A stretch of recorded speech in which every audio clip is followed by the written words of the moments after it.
au massacre des pigeons. Non, au caisson.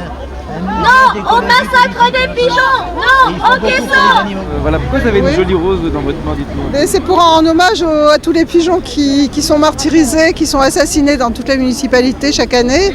Il y en a, figurez-vous, des dizaines de millions, on ne le sait pas assez. Vive les pigeons, je suis ici pour ça. Je suis écœuré par l'attitude des Français. C'est le peuple qui dégénère, c'est clair. Les Français dégénèrent, c'est clair et net.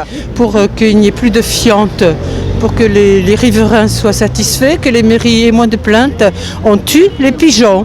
C'est apparemment une solution, c'est comme quand on se brosse les dents, ça dure, mais le lendemain il faut recommencer à se brosser les dents. On n'a pas le droit, de quel droit l'homme peut-il tuer un oiseau, une bête, un cheval, un tout Je suis pour tout ce qui dépend des animaux, de toute façon, que ce soit n'importe quel animal et même les insectes, voyez-vous. Les pigeons font partie de l'environnement.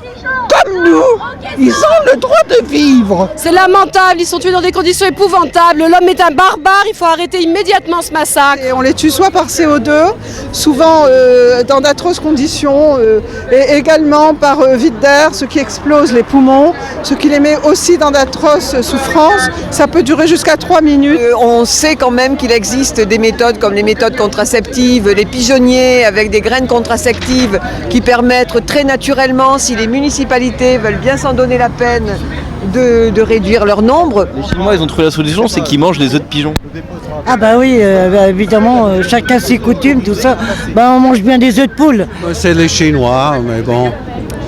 Moi, je mange les Chinois. Les pigeons, ils nous embêtent simplement parce qu'ils sont là, parce qu'ils font des fientes sur des balcons. On est dans une société de bobo, obsessionnalisation. L'obsessionnalisation de notre société occidentale est absolument inquiétante parce que derrière, il y a l'idée de l'amour, de la merde quelque part, mais aussi de la mort. C'est un animal qui n'est pas très propre non plus, quoi. Il aime bien... Pas très propre, c'est vrai, les humains ils sont propres, les humains. Les animaux donnent 2% de maladies aux gens, monsieur. Ça soit n'importe quel animal. Et les gens, qu'est-ce qu'ils donnent aux humains? Ils donnent le sida, monsieur.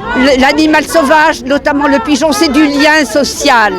Quand nous n'avons plus personne à qui parler, nous sortons dans la rue, l'animal nous permet de dire quelque chose et nous évitons des dépressions. Il faut que l'article 120 soit abrogé. L'article 120, c'est ce qui interdit aux personnes de donner à manger aux pigeons et aux chats, et enfin aux animaux errants. Et j'espère que M. Sarkozy entend ça et qu'il nous change la loi parce que j'ai confiance en lui qu'il peut changer cette loi qui dure longtemps et que nous on souffre après que les pigeons qui sont ramassés.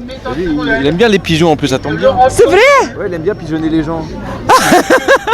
Ah merci. Et je vais vous dire, quand on nous voit donner un grain aux pigeons, c'est une haine spontanée qui vient vis-à-vis de nous.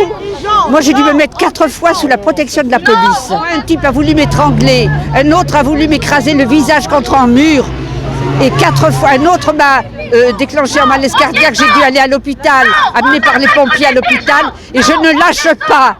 Je dis que c'est mon titre d'honneur de les nourrir, parce que le vivant a besoin de subsistance, et moi qui ai connu la guerre, et qui ai connu la faim, les files d'attente, et quelquefois d'arriver et de ne rien trouver, je sais reconnaître dans leur attitude ce que moi j'éprouvais quand je n'avais pas à manger. Quand je vais mourir, j'ai 80 ans. Je donne tous mes biens, je donne mon appartement, je donne ma maison de campagne et je donne tous mes biens à côté. À qui? Aux pigeons ou aux animaux? Tous les animaux malheureux, les refuges, tout. En ce qui concerne les humains, ils n'ont qu'à travailler. Moi j'ai travaillé 40 ans et demi et en Afrique tout ça, les religions n'ont qu'à limiter la prolifération des gens.